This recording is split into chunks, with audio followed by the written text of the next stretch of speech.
వాక్యాన్ని చూస్తే 86వ కీర్తన 86వ కీర్తన 1వ వచనాన్ని చదువు. దావీదు కీర్తన. ఎవరి కీర్తన? దావీదు రచించిన కీర్తన. యెహోవా, నేను దీనుడను దరిద్రుడను, చెవియొగ్గి నాకు ఉత్తరమిమ్ము. నేను నీ భక్తుడును, నా ప్రాణమును కాపాడుము. ఏమంటున్నాడు? దేవా, నేను దీనుడును దరిద్రుడును. తగ్గించుకుంటున్నాడు. చూడండి దావీదు ఎంతగా తగ్గించుకొని ప్రార్థిస్తున్నాడో చూడండి. నా జీవితంలో కూడా తగ్గింపు ప్రార్థన చాలా అవసరం. మనం ఎప్పుడు కూడా ఏం చేయకూడదు? ఊరికే డాంబికంగా ప్రార్థన చేయకూడదు. దేవా, నేను దీనుడను దరిద్రుడను అని ప్రార్థన చేస్తున్నాడు. చెవియొగ్గి నాకు ఉత్తరమి అయ్యా అంటాడు. ఏమంటున్నాడు? నీ చెవియొగ్గి, నా ప్రార్థనకు నీ చెవియొగ్గి నాకు ఉత్తరమి అయ్యా అంటాడు.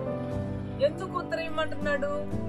ఎందుకు దావీదు అంతగా ప్రార్థన చేస్తున్నాడు అంటే, దావీదు జీవితంలో శత్రువులు దావీదును తరుముతున్నప్పుడు, దావీదును వెంబడిస్తున్నప్పుడు దేవునికి మొరపెడుతున్నాడు. హల్లెలూయా, హల్లెలూయా. ప్రియ దేవుని బిడ్డలారా, నేను నీ భక్తుడును, నా ప్రాణమును కాపాడు. నేను ఈ మాట ఎవరు చెప్పగలరు? నిజంగా దేవుని ప్రేమించేవారు, నిజముగా దేవునిని అనుసరించేవారు, నిజముగా దేవుని యందు భయభక్తులు కలిగిన వారు నేను నీ భక్తుడను అనగలము. అవునా కదా? ఆయనను నువ్వు ప్రేమిస్తున్నట్లయితే, ఆయనను ఆరాధిస్తున్నట్లయితే, ఆయనను నువ్వు అంగీకరించినట్లయితే, ఆయనను నీవు ఎరిగినట్లయితే, ఆయన ప్రేమను నువ్వేం చేస్తావంటే, దేవా, నేను నీ భక్తురాలను, నీ భక్తుణ్ణి, నా ప్రార్థన ఆలకించు అంటున్నాడు. ఇంకేమంటున్నాడంటే, నా దేవా, నిన్ను నమ్ముకొని ఉన్నాను, నీ సేవకుడును నన్ను రక్షించు.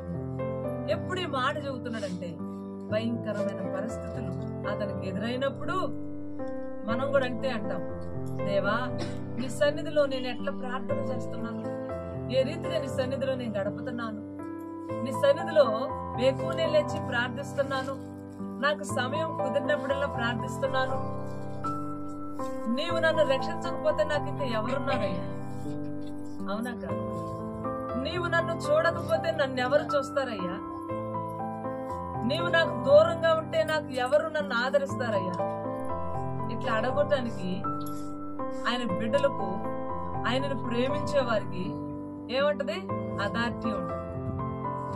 అవునా కాదు? మనం నమ్మిన దేవుడు, మనం సేవిస్తున్న దేవుడు అబ్బా తండ్రి అని మొరపెట్టుకునే ఆ గొప్ప అధికారాన్ని, ఆధిక్యతను మనందరికీ దయచేశాడు. హల్లెలూయా, హల్లెలూయా. దావీదు ఎంతగా ప్రేమిస్తున్నాడో చూడండి. ఇక్కడ నేను నీ భక్తుణ్ణి, దినమునకు 7 మార్లు స్తుతించేవాడిని. ఎన్ని మార్లంట? 7 మార్లు. నేను నీ భక్తున్నయ్యా. నేను లేచిన దగ్గర నుంచి నేను వేకునే లేచి నీకు స్తుతి చేస్తున్నానయ్యా, నిన్ను ఆరాధిస్తున్నానయ్యా, నీ నామ స్మరణ చేస్తున్నానయ్యా. ఎన్నిసార్లు? దినమునకు 7 మార్లు దేవుని నామాన్ని స్తుతించేవాడు. హల్లెలూయా, హల్లెలూయా. దేవుని స్తుతించేవాడు. దావీదు ఆరాధించడానికి లేస్తే దావీదులాగా ఆరాధించేవాళ్ళు, దావీదులాగా స్తుతించేవాళ్ళు మరొకరు లేరు. హల్లెలూయా. ఇంకా దావీదు ఏమంటున్నాడంటే, దేవా, నిన్ను నేను నమ్ముకుని నీ సేవకుని రక్షించుము. ఏ పరిస్థితుల్లో ఉన్నావో, ఏ ఇబ్బందుల్లో ఉన్నావో, ఏ కష్టాల్లో ఉన్నావో, ఏ రోగంలో ఉన్నావో, నన్ను రక్షించు అని నీవు మాట్లాడుతున్నావంటే ఏదో సమస్య నీకు ఎదురైంది కనుకనే మనకేం అవసరం? రక్షణ అవసరం. అవునా కాదయ్యా? మనం చూడు, దేవా నిన్ను నమ్ముకొని ఉన్నాను, నీ సేవకుడును, నీ దాసురాలను, నేను నీ బిడ్డను, నన్ను రక్షించుము. ప్రభా, దినమెల్ల నేను నీకు మొరపెడుతున్నాను. దినమునకు ఎన్ని మార్లు దేవుని సన్నిధిలో ప్రార్థిస్తాడు?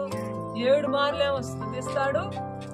దినమునకు 3 మారు అంటే 3 సార్లు ప్రార్థించేవాడు. గట్టిగా చెప్పండి కూడా దేవుని స్తుతిస్తాము. హల్లెలూయా. దినమునకు ఎన్నిసార్లు ప్రార్థన చేస్తాడు? 3 సార్లు ప్రార్థిస్తాడు. స్తుతి 7 సార్లు స్తుతిస్తాడు. మనం ఎప్పుడైనా స్తుతించేవాలాగా? పనికి వెళ్ళినా నోరే ఖాళీయే కదా, పని చేస్తా కూడా స్తుతించవచ్చు. సమయం దొరికినప్పుడల్లా దేవుని సన్నిధికి వెళ్ళి మోకరించి ప్రార్థన చేయొచ్చు. ఇంకా ఏమంటున్నాడు చూద్దాం. ప్రభా, నా ప్రాణము నీ వైపునకు ఎత్తి ఉన్నాను. నా ప్రాణము, నా ఆత్మ, నా శరీరము నీ వైపు ఎత్తి ఉన్నాను. సజీవయాగముగా తన శరీరము సమర్పించి, సజీవయాగముగా మన శరీరము సమర్పించి. హల్లెలూయా.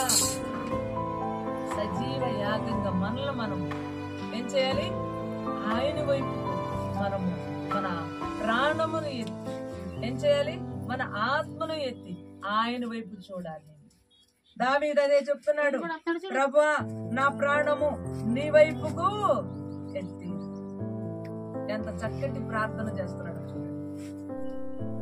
దావీదు మనకు ఒక మాదిరి ప్రార్థన చేస్తున్నాడు. దావీదు ప్రార్థన పరుడు. దావీదు ఇంకా ఏమంటాడంటే, నీ సేవకుని ప్రాణము సంతోషింపజేయి. అంటే అతనిలో సంతోషం లేదు, అన్నీ ఉన్నాయి. కొంతమందికి అన్ని ఉంటాయి, ఏముండదు? సంతోషం ఉండదు. డబ్బు ఉంటది, చాలా ఇళ్ళు ఉంటాయి, పిల్లలు ఉంటారు, బంధువులు ఉంటారు, అందరూ ఉంటారు, కానీ మనకేముండదు? సంతోషం ఉండదు. సంతోషం నీకు ఎలా వస్తుంది? సంతోషం నీకు ఎలా వస్తుంది అంటే, ఒకడు దేవుని యందు నమ్మిక ఉంచినప్పుడు, దేవుని వాక్యమును, దేవుని ధర్మశాస్త్రమును గైకొన్నప్పుడు, దేవుని ఆ వాక్యమును వింటున్నప్పుడు ఒకని జీవితంలో సంతోషం కలిగి ఉంటాడు. హల్లెలూయా, హల్లెలూయా. నీ సేవకుని ప్రాణమును సంతోషింపచేయము. ఇప్పుడు నేను సంతోషంగా లేను, ఎందుకంటే నేను నా కుటుంబంలో నా బిడ్డల చేత తరంబడుతున్నాను. ఒకవైపు నన్ను తరుముకుంటా వస్తున్నారు, నాకు సంతోషం లేదు, నేను ఇంట్లో ఉండలేకపోతున్నాను. ఇంట్లో ఉన్న పరుపు మీద చూడండి, మంచం మీద కూడా పడుకోలేకపోయా. కారణమేంటి? నెమ్మది లేదు. ఇప్పుడు అందుకని అంటాడు, నాకు సంతోషము కావాలి, సంతోషింపచేయి నన్ను. అంటాడంటే, నీకు మొరపెట్టిన వారందరి ఎడల నీవు కృపాతిశయము గలవా. దేవునికి మొరపెట్టే వారందరి ఎడల ఏం చూపిస్తాడు? ఆయన కృపను. చూడండి, ఆయన కృపాతిశయము కలిగిన దేవుడు. మన పట్ల ఆయన కృప ఎంత ఎత్తుగా ఉందో తెలుసా? ఆకాశం అంత ఎత్తుగా ఆయన కృప మన పట్ల కలిగి ఉన్నాడు. కనుకనే ఈ రోజు మనము ఇంత క్షేమంగా ఉన్నాం, ఎంత ఆరోగ్యంగా ఉన్నాం. లేవా? హల్లెలూయా, హల్లెలూయా. ఇంకా ఏమంటాడంటే, ప్రియమైన దేవుని బిడ్డలారా, యెహోవా నా ప్రార్థనకు చెవియొగ్గుము, నా మనవులు ధ్వని ఆలకించుము. ధ్వని మనం చేసేటప్పుడు కూడా ధ్వనులు వస్తాయి ఒకసారి. రావంటయ్యా, పేత్రయ్యా, అమ్మా రావా. మనం